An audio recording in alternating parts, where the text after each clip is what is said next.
Anda masih menyaksikan Breaking News Kompas TV, Saudara. Menanggapi keunggulannya versi hitung cepat, calon gubernur Maluku Utara nomor urut 4, Sherly Juanda bercerita soal tanggung jawabnya untuk meneruskan perjuangan almarhum suaminya, Benny Laos. Sherly tidak mau kepergian Benny Laos menjadi sia-sia tanpa meneruskan cita-citanya.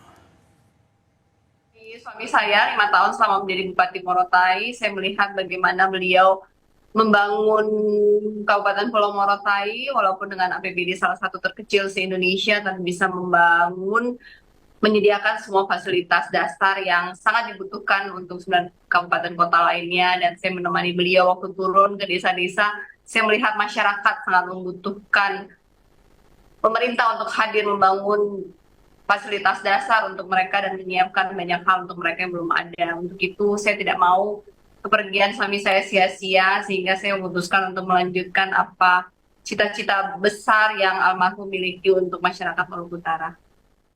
Masih bergabung bersama kami di Breaking News Kompas TV, Saudara, Direktur Eksekutif Indikator Politik Indonesia, Mas Burhanuddin Murtadi. Mas Burhan. Ya, Yasir. Ya, tadi apa tanggapannya? Tadi sama-sama kita dengarkan juga tadi pernyataan dari Sherly terkait dengan unggul sementara berdasarkan hasil hitung cepat. Sebenarnya tidak terlalu mengagetkan ya.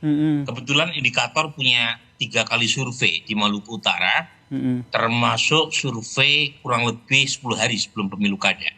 Saat itu Sherly sudah memperoleh 47,5%. Trennya naik terus. Dan ini menarik dalam pengertian Sherly itu namanya belum muncul di bulan September. Karena yang maju adalah suaminya. Jadi suaminya ditetapkan oleh KPU tanggal 23 September plus nomor urut, dan elektabilitasnya pada saat itu turun dibanding survei sebelumnya. Jadi tren yang naik adalah Sultan Tidore, Hussein Haldingsyah. Tetapi ada kejadian luar biasa yang tragis yang menyebabkan Benny Laos meninggal. Kemudian partai pendukung Benny Laos, ada Nasdem, PAN, dan Demokrat, bersepakat untuk mengusung istrinya. Istrinya saat itu, yaitu Sherly Juanda, juga menjadi korban meskipun selamat ya, tidak sampai meninggal. Nah, itu fotonya di Kompas di layar ya. Jadi ketika didaftarkan ke KPU, KPUD, itu dalam posisi masih digotong gitu ya, pakai kursi roda. Jadi memang ada suasana tragis yang memicu simpati masyarakat Maluku Utara, dan itu meningkatkan popularitas Sherly secara luar biasa. Jadi baru muncul di bulan Oktober langsung meroket elektabilitasnya, pertama 40%, 40,7%, kemudian naik 47,5% dalam waktu 1 bulan. Dan itu kejadian yang menurut saya luar biasa dalam pengertian sulit untuk menaikkan popularitas di provinsi yang bentuknya kepulauan seperti Maluku Utara. Kan ada ribuan pulau di sana. Dan banyak wilayah yang blank spot. Dan di situ ada media konvensional maupun media sosial yang membantu menaikkan popularitas Sherly. Tetapi bukan semata-mata cerita sedih di balik kehilangan suami, tetapi juga Sherly punya kualitas personal. Tadi saya sebut beliau alumni universitas di Belanda. Kemudian Ini yang debatnya ingin saya topik. Elaborasi lagi dengan Anda, Mas Burhan, karena untuk diklirkan bahwa tidak hanya menjual cerita sedih begitu ketika Sherly maju karena sang suami yang meninggal, tapi dari sosok Sherly sendiri yang Anda lihat rekam jejaknya seperti apa? Jadi Sherly ini dia punya ini dari media yang saya baca ya. Saya klik Google siapa Sherly, karena saya terus terang sebagai peneliti juga kaget. Kok tiba-tiba meroket? Gitu. Pasti bukan semata-mata alasan masyarakat bersimpati atas kejadian yang menimpa suaminya. Pasti ada alasan personal yang lain kan. Nah, pertama ternyata dia punya ijazah dari Eropa, 2. Dia sendiri kelahiran Ambon, bukan Maluku Utara ya, tapi Ambon. Kemudian dia aktif di HKTI, Himpunan Kerukunan Tani Indonesia. Kemudian juga aktif di PKK Dharma Wanita, menemani suaminya yang menjadi Bupati Morotai.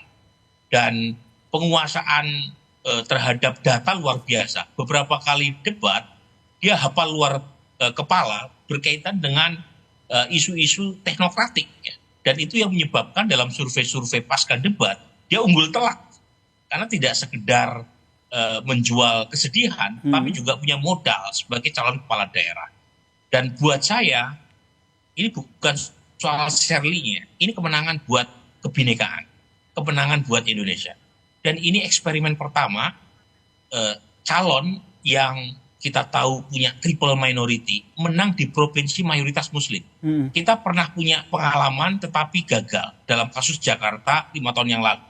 Ahok approval ratingnya tinggi tetapi tidak terpilih karena beliau menyandang double minority.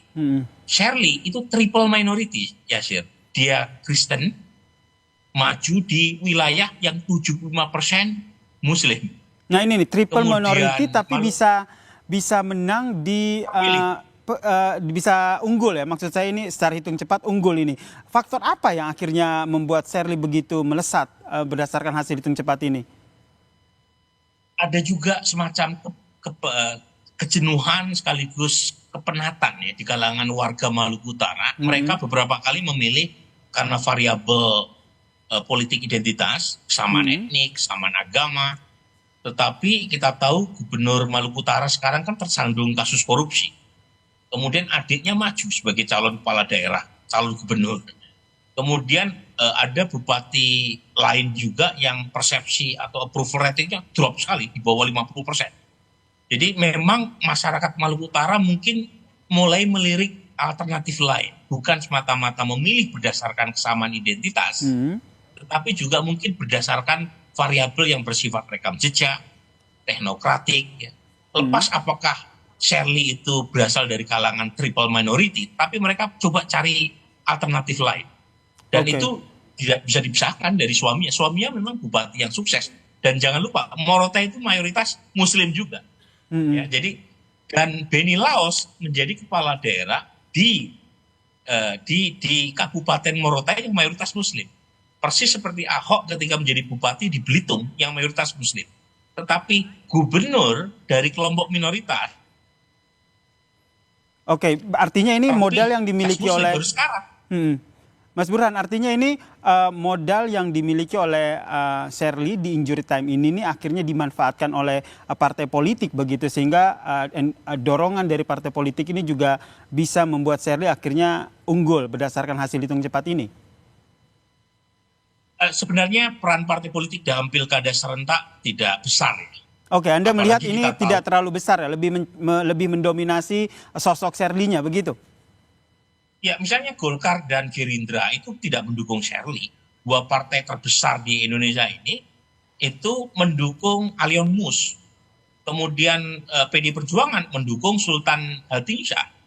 Ya, kemudian PKS yang kita tahu memenangkan pilkada gubernur Maluku Utara sebelumnya bersama Hanura mendukung Kasubag.